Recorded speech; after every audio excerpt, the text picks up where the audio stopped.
اعوذ باللہ من الشیطان الرجیم بسم اللہ الرحمن الرحیم وَإِلَىٰ عَادٍ أَخَاهُمْ هُودًا، اور قوم عاد کی طرف بھیجا گیا ان کے بھائیوں میں سے ہود کو۔ یہ عاد نام کی ایک پرسنالٹی تھی نوح علیہ السلام کی اولاد میں جو ڈومیننٹ تھے، جن کی نسبت سے یہ قوم عاد بنی، تو انہی کے بھائیوں میں ہود کو بھیجا گیا، یعنی انہی کی سپیشی سے تعلق رکھتے تھے، اسی قوم میں سے تھے۔ ہمارے نبی علیہ السلام کے لیے بھی تو یہی آیا نا، لَقَدْ جَاءَكُمْ رَسُولٌ مِّنْ أَنفُسِكُمْ، تمہاری جانوں میں سے ہی رسول کو بھیجا ہے، یعنی رسول بھی انسان ہوتے ہیں اور وہ اسی معاشرے سے تعلق رکھتے ہیں تاکہ وہ لوگوں کے لیے رول ماڈل بنے۔ قَالَ يَا قَوْمِ اعْبُدُوا اللَّهَ، تو وہی بات انہوں نے اپنی قوم کے سامنے رکھی جو نوح علیہ السلام نے رکھی تھی، اے میری قوم عبادت کرو اللہ کی، مَا لَكُم مِّنْ إِلَٰهٍ غَيْرُهُ، تمہارا اس کے سوا کوئی اور معبود نہیں ہے، ان انتم الا مفترون، مگر یہ کہ تم نے صرف ایک جھوٹ باندھ رکھا ہے، جو تم نے جھوٹے خدا گھڑ لیے، ان کا کوئی لینا دینا نہیں اس سچے معبود کے ساتھ،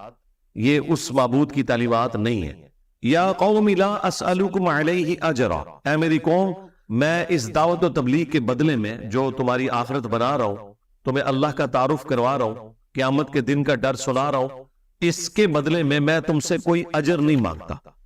ان اجریہ الا علی الذی فطرنی، میرا اجر اور میرا صلہ تو نہیں ہے مگر اس ذات کے ذمہ جس نے مجھے پیدا کیا، وہی مجھے اجر دے گی اس دعوت و تبلیغ کا۔ افلا تعقلون، کیا تم اس حقیقت کو نہیں سمجھ رہے؟ کیا تم عقل نہیں رکھتے؟ یعنی یہ بتایا جا رہا ہے کہ میں نے اس دعوت و تبلیغ کے بدلے کوئی چندہ بک نہیں بنائی، تم سے پیسہ نہیں ہتھیایا، نہ میں نے کوئی سردار بننے کی کوشش کی ہے، میں تو آخرت کی فکر میں ہوں تمہاری، جو اللہ نے میری ڈیوٹی لگائی تھی۔ تو یہ بات کافی ہے کہ میں نے کوئی دنیاوی منصب حاصل نہیں کیا۔ آج بھی جو شخص یہ ساری باتیں کر سکے وہ دعویٰ کر سکتا ہے کہ وہ نبیوں کے پیٹرن کے اوپر ہے، اور اگر وہ اس سسٹم کا بینیفیشری ہے پھر اسے کوئی حق نہیں پہنچتا کہ وہ نام تو لے پیغمبروں کے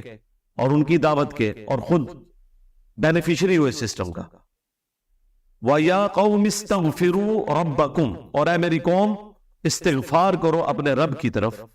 ثُمَّ تُوبُوا، اور پھر اس کی طرف متوجہ ہو، توبہ اور رجوع لاؤ، الیہ، اس کی طرف، یرسل السماء علیکم مدرارا، تو یہ توبہ کی برکت یہ ہوگی کہ آسمان سے موسلا دار بارش تمہارے اوپر برسے گی۔ اگلے زمانوں میں تو آپ کو پتا ہے کوئی ٹیکنالوجی کا تو لوگ نہیں کھا رہے تھے نا، اس وقت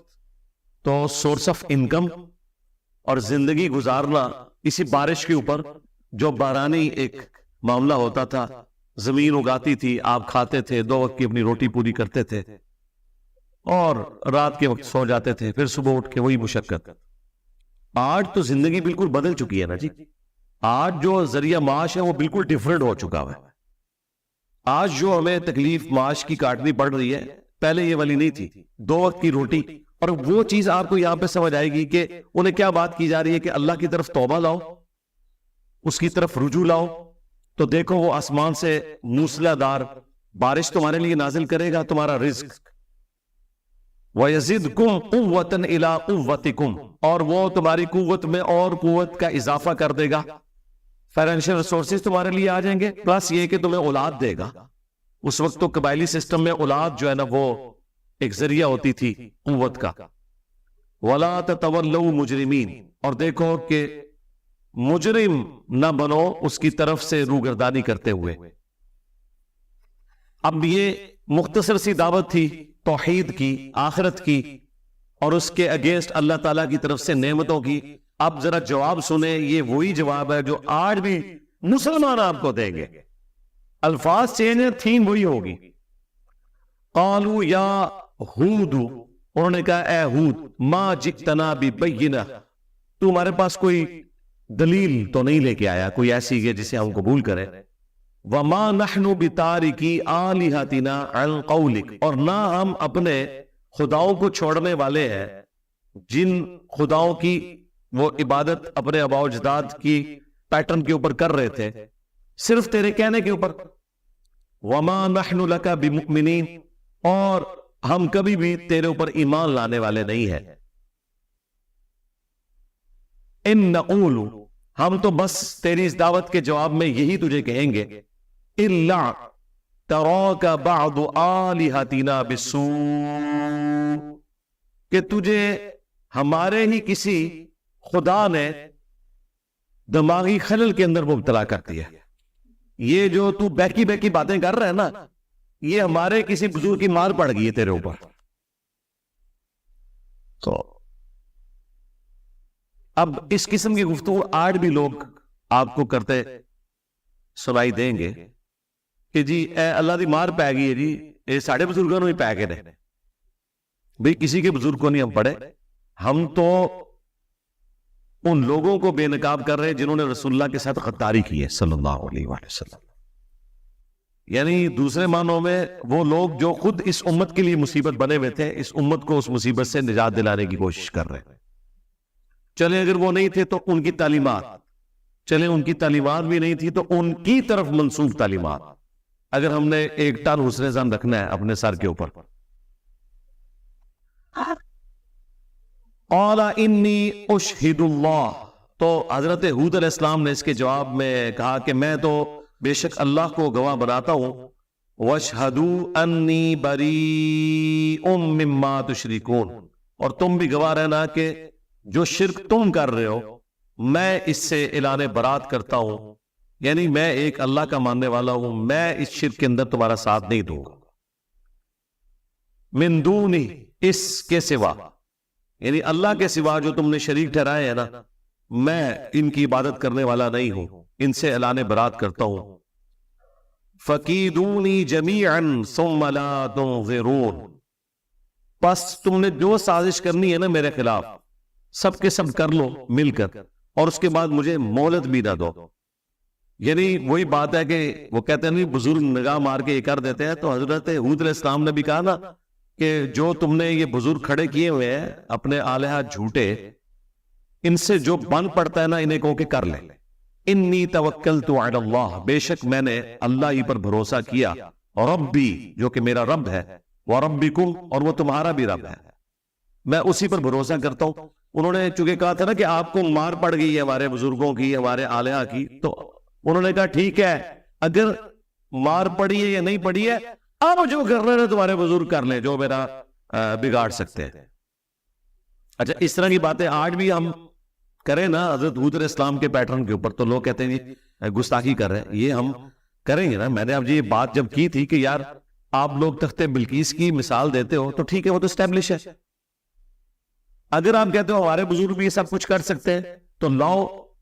وائٹ ہاؤس کو مارگلا ہلز کے اوپر رکھو، ہم مان لیں گے.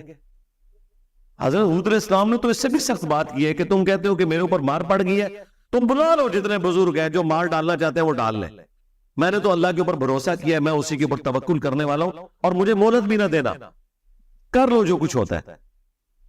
ما من دابۃ الا هو آخذ بناصیتها، کوئی بھی زمین پر چلنے پھرنے والا نہیں ہے مگر یہ کہ اللہ تعالیٰ نے اسے پیشانی کے بالوں سے پکڑ رکھا ہے. ان ربی علی صراط مستقیم، بے شک میرا رب سیدھے راستے کے اوپر ہے. فَإِن تَوَلَّوْا، پھر اگر تم روگردانی کرو گے، فَقَدْ أَبْلَغْتُكُمْ مَا أُرْسِلْتُ بِهِ إِلَيْكُمْ، تو دیکھو میں نے تو پہنچا دیا ہے تمہاری طرف اپنے رب کا وہ پیغام جس کے ساتھ مجھے بھیجا گیا تھا، تم تک پہنچا دیا. وَيَسْتَخْلِفُ رَبِّي قَوْمًا غَيْرَكُمْ، اور ان قریب ایسا ہو سکتا ہے کہ اللہ تعالیٰ جانشین بنا دے کسی اور قوم کو تمہارے سوا، یعنی تمہیں ختم کر کے کوئی نئی قوم لے آئے. وَلَا تَضُرُّونَهُ شَيْئًا، اور تم اللہ کا کچھ بگاڑ بھی نہیں سکو گے. اور یہ ہو بھی گیا، اہل ایمان بچا لیے گئے اور دوسروں کو تباہ و برباد کر دیا گیا. ان ربی علی کل شیء حفیظ، بے شک میرا رب ہر چیز کے اوپر نگہبان ہے. ولما جاء امرنا، اور جب ہمارا حکم عذاب آ پہنچا نجینا ہودا والذین آمنوا معہ، تو ہم نے نجات دی ہود علیہ السلام کو اور جتنے لوگ ان کے ساتھ ایمان لے کر آئے تھے، برحمت منا، اپنی طرف سے رحمت کے ساتھ، وَنَجَّيْنَاهُمْ مِنْ عَذَابٍ غَلِيظٍ، اور ہم نے ایک سخت عذاب سے انہیں نجات دے دی۔ اب وہ عذاب کیا تھا کہ قوم ہود کے اوپر اللہ تبارک و تعالیٰ نے ایک سائبان بھیجا بادل کی شکل میں، اور قحط سالی تھی وہاں، وہ سمجھے یہ بادل جو ہے وہ برسنے کے لیے آیا، اس میں سے آگ نکلی، اور 7 دن اور 8 دن اور 7 راتوں تک مسلسل ہوائی جھکڑ کا جو یہ عذاب ہے یہ ان کے اوپر مسلط ہوا، اور جس طرح درختوں کے تنے جو کھوکھلے درخت ہوتے ہیں کھجور کے وہ گر جاتے ہیں، اس طرح ان کے لاشیں گرے پڑے ہوئے تھے۔ یہ عذاب ان کے اوپر آیا جو باقی صورتوں میں تفصیل کے ساتھ آیا ہے۔ وَتِلْكَ عَاد، اور یہ تھی قوم عاد، جَحَدُوا بِآيَاتِ رَبِّهِمْ، جنہوں نے اپنے رب کی آیات کا انکار کیا، وَعَصَوْا رُسُلَهُ، اور نافرمانی کی اس کے رسولوں کی۔ اچھا، رسول تو ایک تھے لیکن اللہ نے جمع کا صیغہ استعمال کیا اس لیے کہ ایک رسول کا انکار سارے رسولوں کا انکار، کیونکہ رسولوں کی دعوت ایک ہے نا، لہذا آپ قرآن میں جگہ جگہ دیکھیں گے کہ وقت کے پیغمبر کا جب وہ قوم انکار کرتی ہے تو اللہ تعالیٰ اس انکار کو جمع کے صیغے کے ساتھ ذکر کرتا ہے کہ رسولوں کا انکار کر دیا، یعنی رسولوں کی دعوت تو ایک ہی ہے نا۔ نبی صلی اللہ علیہ وآلہ وسلم کا انکار بھی سارے رسولوں کا انکار ہے، عیسیٰ ابن مریم کا انکار بھی سارے رسولوں کا انکار ہے۔ وَاتَّبَعُوا أَمْرَ كُلِّ جَبَّارٍ عَنِيدٍ، اور انہوں نے پیروی کی ہر متکبر، حق سے اناد کرنے والے شخص کی، یعنی اپنے سرداروں کی انہوں نے پیروی کی۔ وَأُتْبِعُوا فِي هَذِهِ الدُّنْيَا لَعْنَةً، اور ان کے پیچھے اس دنیا کی زندگی میں بھی لعنت لگا دی گئی، یعنی اللہ کی رحمت سے دور، اور اسی وجہ سے تو عذاب آیا۔ وَيَوْمَ الْقِيَامَةِ، اور قیامت کے دن بھی، أَلَا إِنَّ عَادًا كَفَرُوا رَبَّهُمْ، کان کھول کر سن لو، آگاہ ہو جاؤ کہ بے شک قوم عاد نے اپنے رب کا کفر کیا تھا۔ أَلَا بُعْدًا لِعَادٍ قَوْمِ ہود، آگاہ ہو جاؤ، پھٹکار ہو، بربادی ہو عاد کے لیے جو کہ ہود کی قوم تھی۔ یہاں پر حضرت ہود علیہ السلام کا واقعہ کنکلوڈ ہوا۔ اب پھر وہی کہ ہود علیہ السلام اہل ایمان بچا لیے گئے، لیکن پھر انہی کی نسل میں 2 فرقے پیدا ہو گئے، انبیاء کے گستاخ، انبیاء کے نہ ماننے والے اور انبیاء کرام کے ماننے والے۔